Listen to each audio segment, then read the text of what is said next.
What is racism? Where did it come from? Why does it still exist? And what can we do about it? These are the kinds of questions that may have led you to this book. These are also the kinds of questions that have inspired me as an educator, researcher, and sociologist.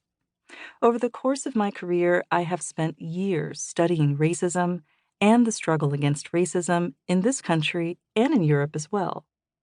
Before we jump in, let me properly introduce myself. I'm Dr. Crystal Marie Fleming, and throughout this book, I'll be your personal guide in unpacking the history and ongoing realities of racism. I was born in Chattanooga, Tennessee, and I'm now a professor and social scientist living in New York. And even though I'm African American and have spent many years studying issues of race, I did not know much about racism as a young person. In fact, it wasn't until I attended college that I really began to understand what racism means and how it operates. My amazing mother worked hard to make sure I believed I could do anything I set my mind to.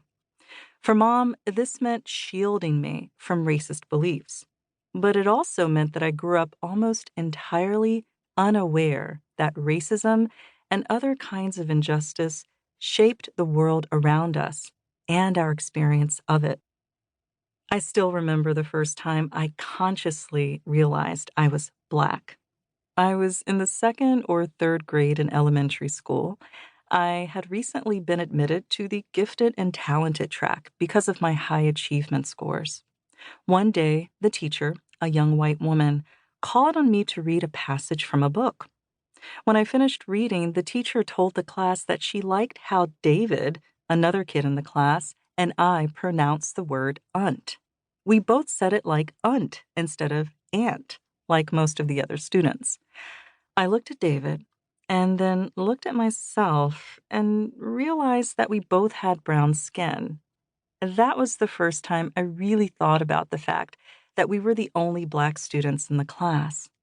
And luckily, that realization was accompanied by a compliment, as the teacher told everyone that our way of saying "unt" was correct. Looking back on that moment, I remember feeling happy about having something in common with David, but I didn't know enough about racism at the time to question why there were only two of us in the gifted and talented track.